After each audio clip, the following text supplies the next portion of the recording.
so that we've got it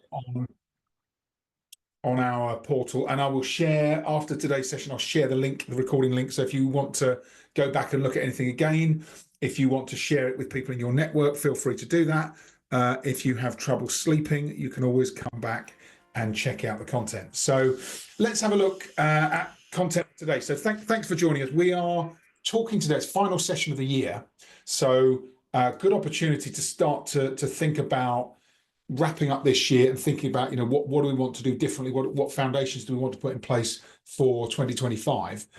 And one of the things that I talk a lot about with clients that I work with and lots of people that I kind of coach and mentor, especially in the leadership context, is this principle of trust-centered leadership, and really thinking about how trust creates a foundation for your team to be successful. And we'll talk a bit about why that's important, how that works as we go through today's session. And you'll also, I'm sure, be familiar with this principle around thinking time. So in the current kind of business world that we work and live in, we don't get a lot of thinking time. We get a lot of activity. There's lots of inbound messaging. We're constantly working on actions, and sometimes I sometimes feel like I'm scrambling a bit. And actually creating quality thinking time is really valuable, because it gives us that opportunity to step off the treadmill, actually think about what it is we're doing, and become more intentional about how we're going to change and behave and act moving forward. So these sessions very much are about creating that clear thinking time. And then there's three elements to this session this morning. One is in some of the content and principles we'll share, which hopefully kind of give you some insights and some ideas. The second is in then the conversation about what we've covered, so that you can process and talk about it. And then the third is hearing other people's ideas. What are other people thinking about as a result of what we've covered this morning? So hopefully you get three elements of development or growth or opportunity to share ideas and take on board new stuff today. So we're going to talk, I said, about trust-centered leadership. I'll talk about what the evidence says around why building trust is so important.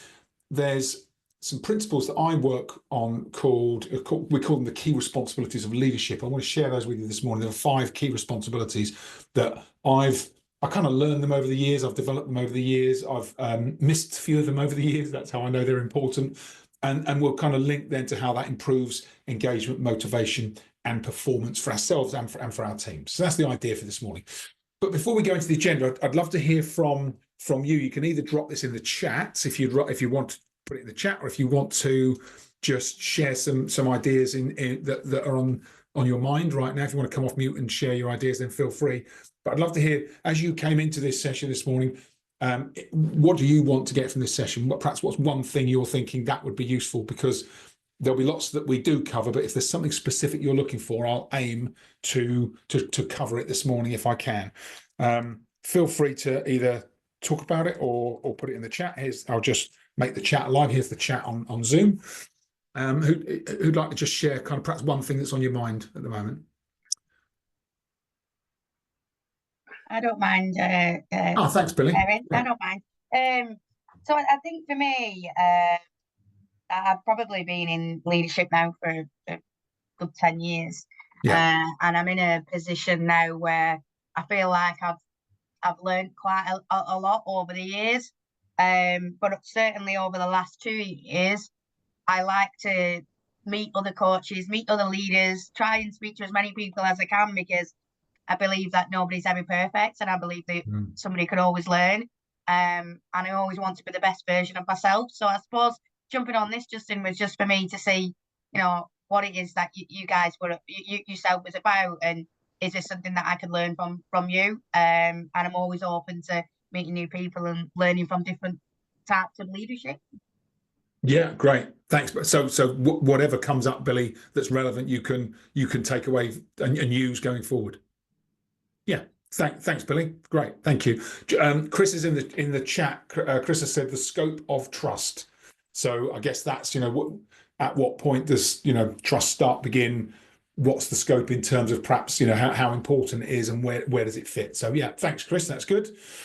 John, anything from you? Yeah, I think so. I mean, I've been in a headquarter function for 3 years now, so it's been a different style of leadership.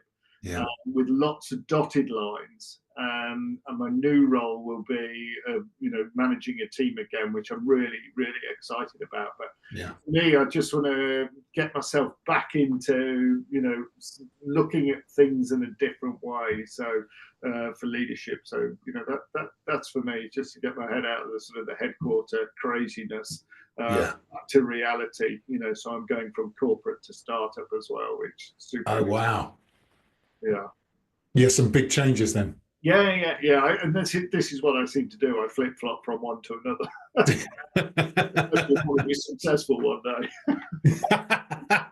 Well, they say variety is the spice of life, John, don't they? And we all sometimes needed something to shake us up a bit, shake up our thinking, and shake up the way that we, perhaps go about, the work and the ideas that we have. So yeah, good. Yeah, thanks, John. That's great. Excellent. Well, if anything else comes to you as we're going through, drop them in the chat. I'll just make sure that we capture it. And I think actually, John, with you going to lead a new team, some of the foundations today might be useful actually as you start to think about it. So great. Thank you for sharing those ideas. I'll share a couple of stats that I always find fascinating. This one from a Digits Management Research study was that 61% of managers are promoted and then receive no training in management or leadership development.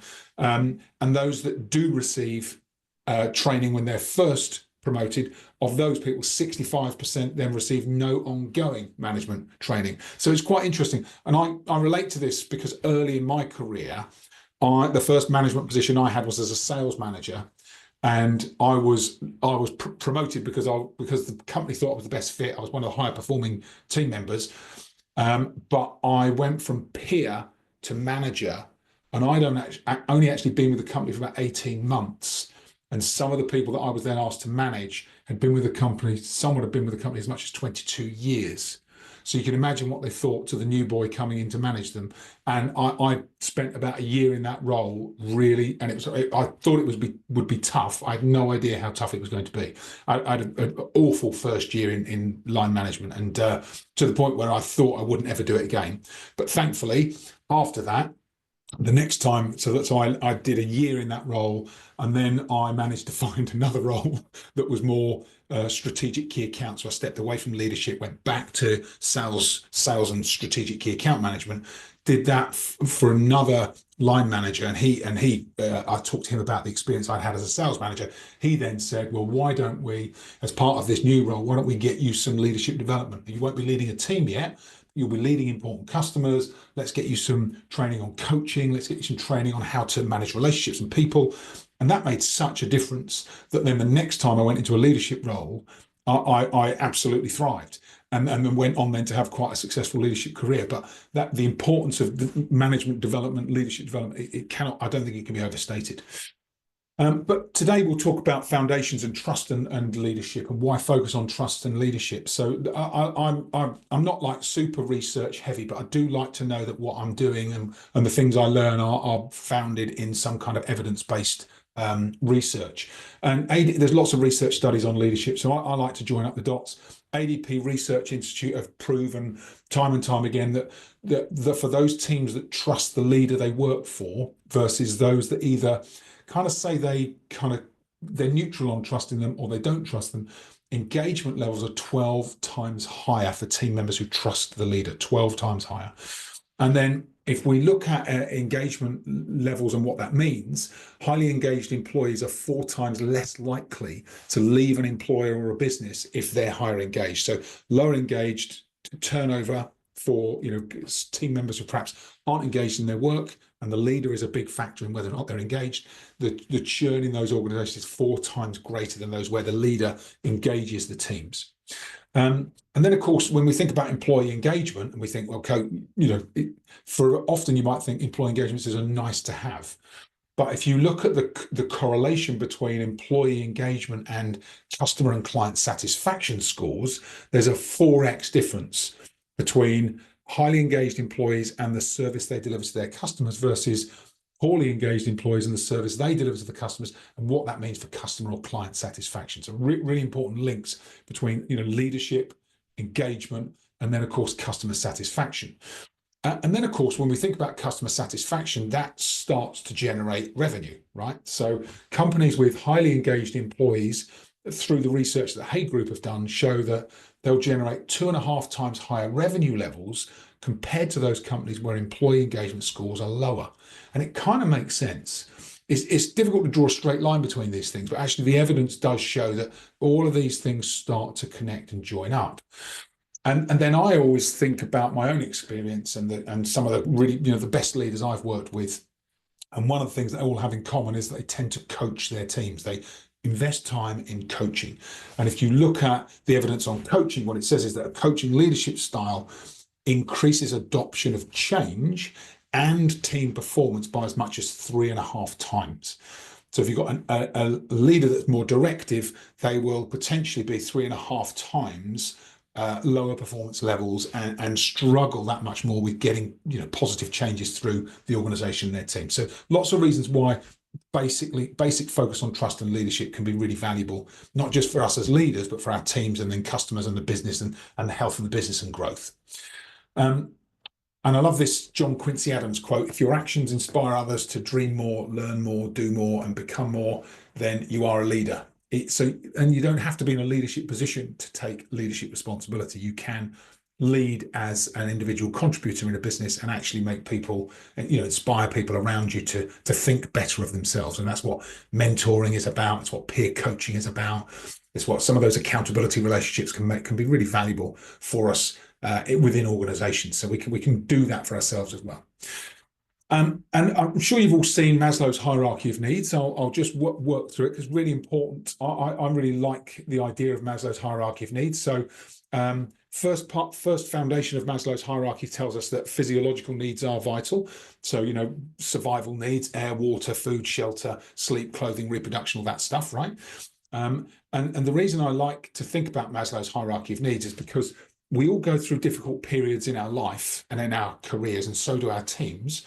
And sometimes if somebody has been high performing and then they go off the boil, sometimes we can think, okay, it's a performance management issue, but sometimes it can be a hierarchy of needs issue. And I've had a couple of experiences of this as a manager in the past, where I had probably the highest performing salesperson I'd ever worked with, worked with me for about 5 years. And right in the middle of that period of time, about 2 years in, her performance just went through the floor. And I was kind of thinking, what on earth's going on here? Turns out, and this was, it's a personal story. I won't reveal any identities or anything, but turns out she had an abusive partner, and she then became anorexic and had all sorts of personal problems. And of course, you would expect that to absolutely hit her performance, but she didn't tell anyone in the organization. She battled with it on her own for about a year, and then finally opened up to me on a field visit when we were together. And then we were able to get, our occupational health teams involved. We got some support, and she got through the other side, thankfully. But the point I'm making, I guess, for me, and it's always a reminder, is her physiological needs were at risk. And we look at all the other needs, safety needs, personal security, employment, resources, health, property, all that stuff. And when someone's physiological needs are at threat, they can't even think about the needs above that. It's really, really difficult. You get people that are completely thrown by this. Once we get the safety needs in place, then we think about loving and belonging needs, friendship, intimacy, family, but also friends at work, colleagues. Then we start to think about self-esteem, right? The respect I have for myself, the respect I can gain from others, the status that I want from the role, recognition for my work, being strong in, psychologically and physically, and having a sense of freedom to be able to, work at my best and feel like I am in flow, right? So, but we can't get to this level unless all of these 3 levels below us are met. And then the final level in the original Maslow's hierarchy of needs was what they called self-actualization. So once you've got the 4 foundations in place, then it's about becoming the best that I can be in my role, really thinking about my growth and development, and becoming, just almost being open to, okay, there are things I don't know, I want to continually improve and get better. And I read an article a while back about Abraham Maslow, and Abraham Maslow met Viktor Frankl. And I don't know if anybody read Viktor Frankl's Man's Search for Meaning book, but it's a brilliant book. It's one of those, if you look at the top 10 books you should read in your life, in that top 10 will always be Man's Search for Meaning by Viktor Frankl. And Viktor Frankl and Abraham Maslow met and talked about Viktor Frankl's work. And Viktor Frankl was a survivor of the Nazi concentration camps. And he was a psychiatrist and a psychologist, and he basically developed a model of psychology that really helped people to make those breakthroughs when they were having, anxiety or depression or suicide, right? And when he met Abraham Maslow, through the conversation, Maslow updated the hierarchy of needs, and he added a final level, and the final level is self-transcendence needs. So a desire to actually not just become the best that I can be, but a desire to find meaning beyond myself. So think about what I can do for my community, what I can do potentially for other people in my business, my organization, what I can do from an altruistic point of view to actually make a positive impact in the world. So it's quite interesting that I found that last piece, quite not just interesting, but it really informed me around, sometimes you have really high performing people in your teams. They are growing and inspiring themselves and inspiring people around them. And you think, where else do I go with this person? And if that Maslow's hierarchy of needs teaches us anything, actually it's about helping that person to think beyond themselves. How can they start to find meaning beyond just what they're doing for themselves in the business? So I found that quite useful over the years to reflect back and work on development planning with different people. But a reminder that, we're talking about trust today. Trust sits here. As leaders with our teams, it sits in this kind of friendship, connection, and a sense of belonging within a business team. That's where kind of trust really anchors in for us. So I want to talk about these 5 key responsibilities of leadership, because whenever I run leadership development programs, when I talk to clients about, where do we start with leadership? So useful for new leaders, but also useful perhaps for leaders that haven't kind of considered these 5 elements. Then this is almost the foundations that we get in place, and then we start to think about where coaching fits and a coaching model and how you start to develop teams and really improve expectations of performance. We get the 5 key responsibilities right first. So I'll just walk you through those. Before I do, the other thing I talk about is I have this as a reminder to myself: you are being watched. When we're in leadership roles, you remember this from working with leaders yourself. You probably remember this from being a leader of your teams. But people in our teams are constantly looking to us for role modeling, for inspiration, and for guidance. And it's not necessarily, they won't necessarily ask us for that guidance. They look to our actions, and that becomes the guidance that they accept. So I've seen this play out in lots of different ways in businesses that I've led and businesses that I've worked in, where if you've got a leader that has really poor morals and values, they will foster a culture and a team that believe that's the norm and they believe that's acceptable. You have someone with really, really, high standards and someone who thinks, we always do the right thing. We must, we put ethics first. Then you'll create a team that does that as well. And the 2 extremes exist in different businesses. And it's why sometimes, you hear some of these, disaster stories like the Enron disaster story, and some of the banks that have behaved in really appalling ways. And it's because the culture is led from the top, and people don't do what you tell them to do, they do what you do, right? So they copy and imitate the leader. And that's what we have to be really careful of. So when we think about leadership, and these 5 key responsibilities, responsibility number 1 is to create psychological safety.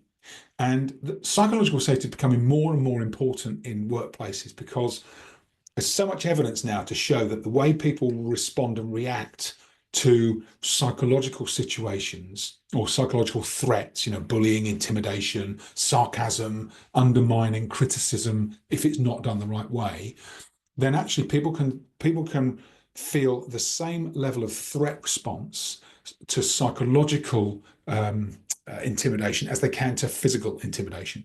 And if you get in a business where you've got perhaps, and I've had this, I've taken over in different business leadership roles I've taken over established teams lots of times. And sometimes I was going to a business team and the previous leader had been perhaps, really aggressive, or had been someone that was highly critical. And they created a culture where the team were almost paralyzed. They don't come up with ideas, they don't voice their opinions, they don't contribute, simply because under the previous manager, They didn't feel that they would be supported. They didn't feel that that was appropriate. It wasn't invited. And so then you have to, what I found myself having to do is completely almost re-establish the culture, and doing that through a number of one-to-one conversations, a number of team-based conversations, but really with an intention that we want to create as a first foundation psychological safety. Because if people don't feel safe to comment, safe to question, safe to challenge positively, then as a leader, you end up doing a lot of the work. You're pushing really hard, and it can be a really difficult place to be. So first things first, psychological safety. And then once psychological safety is in place, then it is about building relationships of trust. And there's lots of ways to build trust, but one of the best ways is to, as a leader, be open and demonstrate a level of vulnerability, and to really spend time with each member of the team and listening, understanding, and kind of demonstrating to them that you have their best interests at heart. And having people's best interests at heart alongside the objectives for the business is actually a bit of a balancing act, because sometimes people aren't entirely tuned into their roles, or they aren't entirely clear on what's expected of them, or they're not performing at a level or giving that level of commitment that you need. So actually being able to say, look, we have your best interests at heart, and we have objectives we have to meet for the business. Let's find a way together to make those two things coexist, so that you get what you need, and the job is most rewarding, and we're able to meet the business objectives. And doing that really does strengthen and build a relationship of trust. And then once trust is established, and I always think about trust is one of those principles or principles in a relationship where it's not something you do once, and then once it's established, you're done. It's ongoing. So trust is it's like a continuum between us and our teams.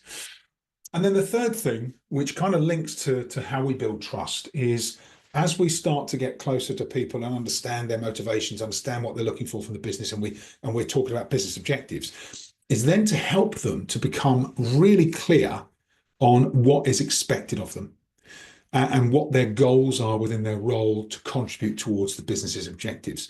And this sounds like the simplest and easiest thing to do as a leader, and actually it is one of the most complicated, because very often we will have people in roles that have job descriptions, and the job description kind of explains what the job is, but it doesn't explain what the expectations of the role are and what the goals are, what it has to achieve within that role. And sometimes people, and I've had this quite a few times in my career, sometimes people think one thing is the expectation of the role, I'm here to deliver this, and actually it's not. It's something different, or it's something at a different level than their expectation is. So having conversations about what good performance looks like, what clear expectations should be agreed, which goals are aligned with that role, and how you help and support someone to meet those goals, really, really important. If that's missing, we tend to find that actually, performance just never reaches the level that we need it within the business teams. And then once you get those first three things in place, so people feel safe, they trust you as a leader, you trust them as well. It's important that a two-way street. They're clear on what's expected. You've got goals in place. You're regularly reviewing them. Then actually, that's the time at which we can start to bring the right energy, the right motivation, and engage people. So that as a responsibility of leadership, every time we are interacting with our teams, we have an opportunity to, raise the energy, raise their vibration, help them to feel motivated, help them to feel more committed. And a big part of how we show up as leaders and the motivation we have for ourselves, transmits to our teams and our people around us. And I always used to think to myself, I have to maintain a level of positivity for myself, because if I can do that for myself, I can then transmit that, and it becomes contagious across the team. Whatever we project becomes the contagion within the team. So be careful on what we're spreading, right? So really, really think about that as a key responsibility with leadership. But if we do that without the first three steps in place, it can come across as just a bit, a bit disingenuous. So we have to get the first three steps in place, then we can bring the right energy, motivation, and engagement.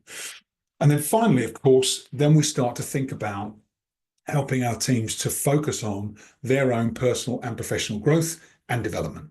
And that's about sitting down and having, quality conversations about what that person's aspirations are, what their experience is, what they're looking to achieve in the future, and how you can help them to identify those areas that are going to be most beneficial for them and the business to grow and develop. And once you get these 5 key responsibilities in place, once you start to really focus in intentionally on these 5 areas, and I tend to do it in that order, then it really does make a difference to the dynamics of the relationship and your ability as a leader to coach and positively influence your teams. So I have, as part of, we run this program called Coaching Leaders, and we use this document called our Coaching Leaders Toolkit. There's lots of stuff in here. But one of the tools in it we call it the team review tool, and it links to these 5 elements of leadership. And so I'll share it with you, and I'll attach this to the follow-up email today so that you've got it if you want to use it as a tool. But it's a team review and action plan. So you'll see that what it allows you to do is just look at who's in your team, and then score on a scale of 1 to 10 where they are in each of those different elements. So we've got psychological safety, we've got trust, and that trust, remember, is 2-way. Do they trust you? Do you trust them? You've got clarity of goals and expectations. You've got energy, motivation, and engagement. Now, again, that's kind of how much you're energizing them, but how much they're reciprocating that when you go about it. We've got growth and development, and then there's a principle I also talk through, which is the emotional bank account.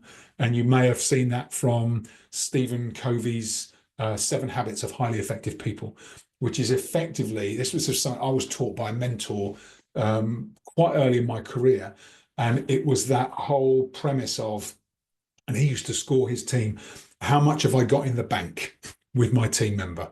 How much, it's kind of like trust, but it's a bit more practical. It's like, if I need to pull or leverage the relationship, have I done enough for that person to feel like I could, ask for a bit more or get them on board with something? And it's quite an interesting kind of scale as well. So you've got the 5 key responsibilities of leadership plus the emotional bank account, tactically at any point in time, how much have I got in the bank with this person? And then, of course, once you map those out on a scale of 1 to 10, you start to see the contrast in your teams. And that's where this is valuable, because you'll start to reckon, okay, yeah, I see where the disconnect is. And what it allows you to do then is just start to think about, okay, what actions do I need to take to find the right balance for that person? And you're probably never going to get 10s across the board with people, but you might become aware that actually, on this chart, for example, with, KP, 3 is too low on growth and development. This person's never getting around to their own personal growth and development. So it's really useful to say, okay, let's you can see the action there, reassure them, check their goals, ask what motivates her, and ask her what should be in her development plan. So start to have this conversation about what's important to them. And it helps you to start to see perhaps where there might be gaps, either in the conversations you've had or the way that person's thinking about their role. And of course, there's a blank version, so you've got an example document and a blank version. I'll attach these to the follow-up email today, so if you want to give those a try, you've got the option to do that. I think you've got some work to do with KP there, Justin. I think you're absolutely right, John. You're absolutely right. Yeah, we've got psychological safety, trust, and growth and development. Yeah, there's a theme there, I think, and it's probably down to me. But so they are that's the content for today's session. Let me just pause the screen sharing and just an opportunity now to, as I was going through those different kind of principles and that content, I know things will have been landing for you. So an opportunity for us to just check in on what you're thinking about doing now that you've kind of taken those into consideration. What's on your mind? I think we all naturally do it, or I find I do anyway. And I always promote, around the psychological safety. I always call it a safe church. So okay, I call it the safe church. Anybody can say anything at any point, and there's no silly questions. And I think that is really, really important, because if one person's thinking, I don't understand this, or I don't want to ask the question, there'll be a heap of others that don't get it as well. Yeah, agreed. Yeah. Yeah. So you actually call it the Safe Church, John, do you? Yeah, absolutely. I just say this is Safe Church, this room or whatever it is, or this meeting is Safe Church. Yeah. And it sort of, everybody gets that. Doesn't matter which cultures you're working with, they sort of they get that. Yeah. Yeah. It's a universal known kind of environment, isn't it? That a church is a safe place. Yeah. Yeah. Yeah, it's good. So with you, when you're going into your new role, John, next year with your new team, I guess these are some of the things that you'll be looking to implement as soon as. Yeah, absolutely. And I've got one meeting in a couple of hours, actually, Have you? with one of the team members. Yeah. So, this is, I thought, it'd be good for me to come to get motivated this morning as well. Yeah. And just refresh on these things. And I think I like the emotional bank account as well, and scoring it, because you always have a feeling, what can I ask of, how can I motivate somebody? But actually, if you score that, you can say, well, have we moved that emotional bank account as well? Yeah. Which would be quite interesting. Mm. Yes, it's so important, isn't it? Because when you think about your own relationship with your manager, or someone you report to, the difference. I think about different managers I've worked for over the years, and whilst I was always committed to the role and committed to my team and committed to the business, the level of discretionary effort I would put in for certain managers that I work with that I really respected, because I knew they'd invested in me. They had made a lot of effort to make, to help me and support me, versus, I worked for a couple of managers in my career that were like awful, really, really awful. And I still performed at the right level, but I just wouldn't make the discretionary effort, because they hadn't earned that right from me and my performance. And when you're in a leadership position, then it makes you realize our ability to really inspire that discretionary effort, that extra level of performance from people. It is all down to us. We can make such a positive impact. Yeah, I think also as well, I'm not a micromanager. I don't like it, and I don't want to be one. And I trust a lot, and probably I'm over trusting with teams, and then that leads to disappointment. But so your point around the clarity around objectives, expectations, and goals is super important. Yeah. And I think as well, you just have to write that off and write it down. Sorry, and sign it off. So everybody agrees to that. Yeah, totally agree. And there's I use a couple of documents, one of which is really useful for documenting expectations. And then once you've got, and that's the bit, it sounds like daft, but if I think about the first 2 or 3 roles I had, the expectations weren't very clear. So I was kind of figuring it out myself. And it wasn't until I spent a lot of time at 3M, very big, very, very corporate company. It wasn't until I got there and I worked for a guy that was very sharp, very hot on clear expectations. And the things I learned from him about how to get clearer on what was expected, how to document it, track it. The other thing he taught me also was that it was my responsibility, not his. So once he and I had agreed it, and we had this, I used to use an Excel. It's like a tracker. So we had this tracking document where we documented all the expectations, and then every month when we had our business review, the expectation was that I attended the business review, our one-to-one, with my expectations tracked and updated, and so. I would then he would coach me, because I'd already updated it and said, right, I've got this target of this, and this is where I am with it. And I had to score myself. He didn't believe in shades of grey. So, like the RAG chart, red, amber, green. Yeah. Amber didn't exist. It was red or green. So if I was like 99.9%, it's still red, Justin. It had to tip over 100 to get to green. So, and he said, and we don't do rounding, that. So he was. They used to call him firm but fair, and he was firm but fair. But he taught me so much about how to get clear on what I was trying to achieve, and then take ownership and responsibility for staying on track. And he would coach. He only ever coached me. Really, really valuable relationship. I learned a lot from him, and that's the piece, because you're right, John. I'm naturally quite trusting, and I've found the same when I was leading teams, that sometimes people will start to drift, and if they haven't got a handle on their job, and I'm not coaching them and checking in regularly, that drift can go, it can go quite a way off track before you catch it, if you've not got the mechanisms and the frequency and cadence in place. Yeah, nice. Thanks, John.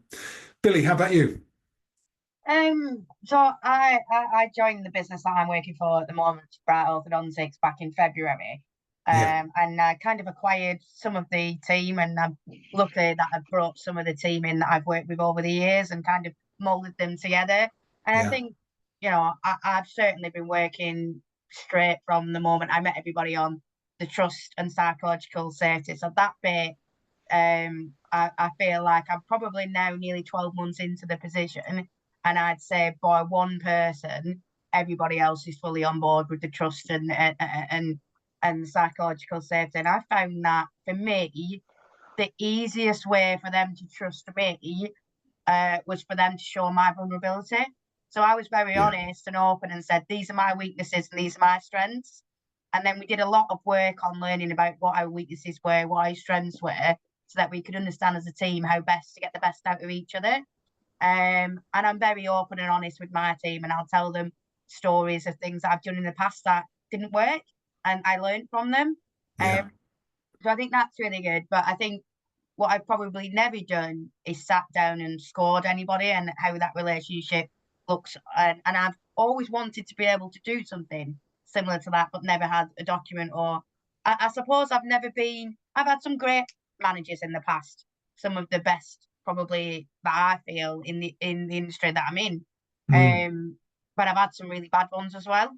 But I've never had someone physically coach me. A lot of the stuff I've learned along my way, or found out the information myself.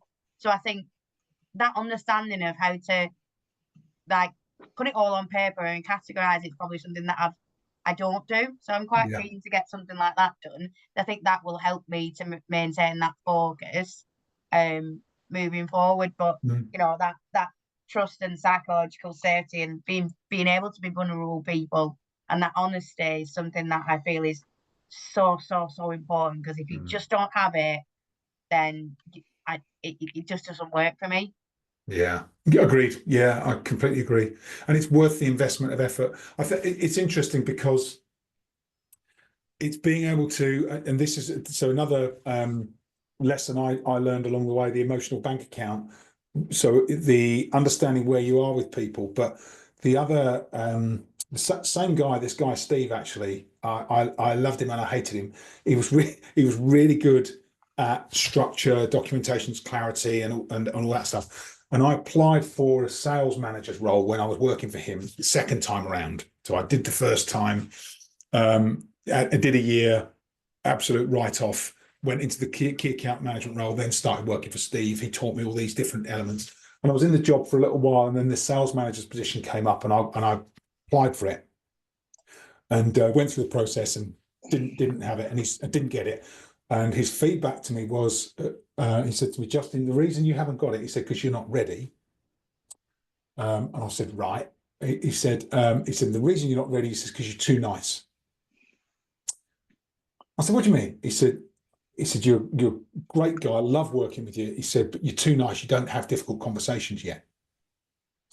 And I said, what do you mean? He gave me a couple of examples, and I was like, yeah, he's right, actually. And what he then went on to teach me was that emotional bank account is a two-way street. You have to have deposited enough in the relationships to be able to have the difficult conversations, but then you've got to have the difficult conversations, because that's why you've built up the credit in the account. And it was really kind of, I learned a lot from him. As I say, it was a love-hate. I thought he was brilliant, but he was a bit of a blunt instrument. He was quite direct, and he didn't sugarcoat anything. So sometimes you just needed a bit of softening. He didn't do softening. But the emotional bank account is really important as well, because it's one of the things that I've had to learn over the years is, as well as being, a good manager, having great relationships, people respecting me, all that stuff, being brave enough and courageous enough to have those difficult conversations when needed is also a really important part of that. Yeah, no, I absolutely agree. I think I probably had the same conversation with one of the team that I managed this week and said, you know, I've asked her to have a couple of conversations with some of her team because she's raising concerns. And I said to her, you're going to have the conversation with them. You know, if you just brush it under the carpet, it's never going to get any better. And I think at the moment, I'm trying to persuade her to have these difficult conversations instead of just brushing things under the carpet. So I'm certainly not shy away from difficult conversations, but actually getting the people that you manage to have them with the people that they manage can sometimes be quite difficult because they haven't always built up that psychological safety because they've never been shown how to do it or the understanding. So that sometimes can happen. Yeah. I think also to that point, Billy, it's perceived as confrontation. Yeah. People don't do confrontation. That's right. And it's not about that. It's about putting the big boy pants on, the big girl pants on, and just having a conversation. And that's, you know, that's where the coaching has to come in, just to say, look, let's talk about this. Yeah. And I don't know, Billy, if you've heard of the biofeedback model. So I learned this a while back when in leadership. So they talk about if you're going to have a difficult conversation, think about 3 steps, bio, B-I-O. So when you're giving feedback remember that what you're addressing is the B is behavior. So saying to somebody, rather than I think or I feel, you just say, this is the behavior I've noticed. So it makes it really objective. This is what I see you doing, right? And then the I is impact. When you behave like that, what I notice is that this happens. That the impact of your behavior is this. And then the O is outcome. And the impact of that behavior drives this outcome. And if you separate the 3 things, and then of course you can have a conversation about the changes required. But the bio makes giving and receiving feedback feel less personal and more objective. So I share it with you because it might be useful for your manager as well. Yeah, no, I think that's really useful. And when you say outcome, am I saying to them, because you've done this behaviour, or, you know, you need to talk about this is the behaviour that we've seen, this is the impact it's had, and this is the outcome that it's had. So I'm not talking about the outcome that I want, I'm talking about the outcome that has happened. Yes, that's right. And from there, you can then talk about how to address the behaviour, because you want to go back to root cause, which is the way that person's behaving. Always, you know, as leaders, a lot of what we deal with about our behavioural issues. Yeah. That's the main job. If there weren't any people issues or behavioural issues, I wouldn't have a job. That's true. But you'd probably be a lot happier. No, that's not true. What do they say? There's a quote by Jim Rohn. Don't wish it was easier. Wish for more skills and more resilience and more strength, character. So that you don't wish life was easier. Wish you were stronger. Wish you were more resilient. Wish you were better. I love that idea because it kind of forces you to look at yourself rather than try and think, God, I wish these things weren't happening. You know, it really forces you to take responsibility. Brilliant. Great conversation this morning. Thank you, John. Thank you, Billy. I've got a couple of other things I want to share with you, and then we'll close if that's all right. Billy, you might not have seen this before. John, you may have seen this before, but I always find this useful. So I wrote this book called Coaching Leaders, and this is the book. And the idea of the book, it really does distill a lot of the lessons of leadership that I've learned over the years, and I kind of bring in some leadership theory as well. But what I've done is map this coaching approach, and I'll just talk you through it because it's really, I find it personally useful. I use it myself. So always have a plan. You know, have a plan for your business. Know what you're trying to achieve for yourself, and then get alignment to that plan with your team. Once the plan's communicated, and we have to continually communicate plans with team members. Then we think about trust and relationships. This is where our 5 key responsibilities come in, right? So trust and relationships, 5 key responsibilities of leadership. Then we start to think about, rather than just individual coaching conversations, start to think about a broader coaching approach. And so this model is called the coach model. It's the COACH. The C is contracting. So contracting is about having a conversation with people about the standards that you set and agree. So what do we sign up to as a team? What's in, what's out? What are the values? How do we want to treat each other? How do we behave? Making sure that is clear. So contract in place. Then once we've got the contract in place, we start to look at objectives and goals and really think about a structure for capturing objectives and goals, and using those templates that help us get clear for the team and shift responsibility to them for performance and them to review and update us on how they're progressing. Then the A is action and observation. That's about creating space on a regular basis just to observe your teams and what they're doing, because from that point of observation, you'll spot things that they can't see, you know, the blind spots and the whole principle of the Johari window. We don't know what we don't know. And actually, sometimes we need someone else to observe so that we start to see what we can't see for ourselves. It's natural. And once that observation has happened, then we can start to coach for change. And people will be open to coaching because you're not just asking them for their opinion, you're able to share some ideas. And that's where the biofeedback model would come in, and thinking about some of those more difficult conversations. And in particular, you know, when it comes to coaching, also thinking about what have you contracted and agreed with people in terms of performance standards, and then how do you make sure that you're continually coaching to help people to understand, here's how we deliver on that. So coaching models, and you know, grow model, solutions focused coaching. So coaching conversations really are high quality conversations that drive and inspire behavior change. And then finally, thinking about development planning, and I like to call this stage heroes in the making. You know, we've all worked for people who've seen something in us that we couldn't see for ourselves, you know, kind of almost inspired us to think bigger. And as leaders, we have that ability to have those conversations with our teams to help them to see something that perhaps they can't see for themselves. It may be, you know, giving them additional responsibilities. It may be talking about potential projects they could be involved in. It might be talking about future career plans. It might be, you know, sharing some examples of best practice so that they start to look at that as part of their development journey themselves. And that as a model then becomes a cycle that you can go through with your teams. And it's a really useful way to think about leadership and where coaching fits in leadership as a broader approach, rather than just I'm going to start doing some individual coaching conversations. This really gets you to think more broadly about coaching and where it fits. So that's models all in the book. It's also in our program, obviously, but we have this tool that, if you are interested, we call it the Coaching Leaders Scorecard. It's like a diagnostic tool. It's free of charge.